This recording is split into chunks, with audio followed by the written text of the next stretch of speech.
I am Jacques Torres from Jacques Torres Chocolates, and I want to show you how to temper chocolates. When you get a piece of chocolate and you try to break it, you hear a snap. That chocolate is what we call temper. Let's say that you want to dip strawberry in chocolates. If you use chocolate that you just melt, the chocolate will never really set.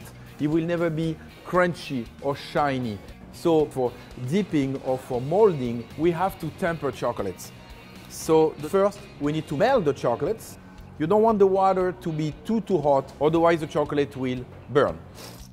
The only thing that melts in the chocolate is the cocoa butter. The cacao doesn't melt. Some chocolate contains so little cocoa butter that when you melt it, it's going to stay so thick that you cannot work with it. So you have to buy a high quality chocolate. Usually, high quality chocolate contains enough cocoa butter. Keep stirring so the chocolate doesn't come too hot on one side. That should take less than 5 minutes. The chocolate now is completely melted. The molecular fat in the chocolates are completely break down. We need to put them back together. We need to start a crystallization. We take about 2/3 of the chocolates and put it on a marble table.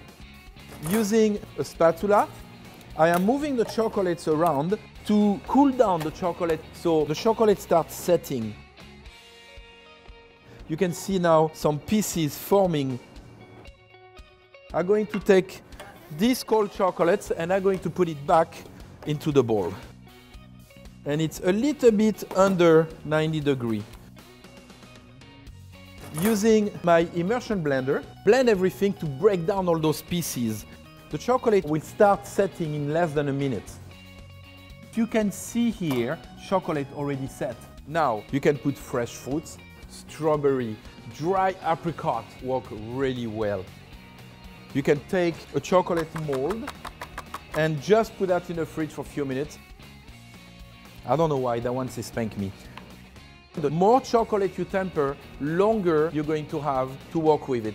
As you can see now, the chocolate is becoming thicker. This is why I have a heat gun. Just remelt your chocolates. I'm going to put a little tempered chocolates on my table here. Spread these chocolates. And with a knife, I can make little things to decorate a cake. Okay, chocolate cigarettes. Voila. To check out another episode of Savvy, click here. And don't forget to subscribe, otherwise, no more chocolates.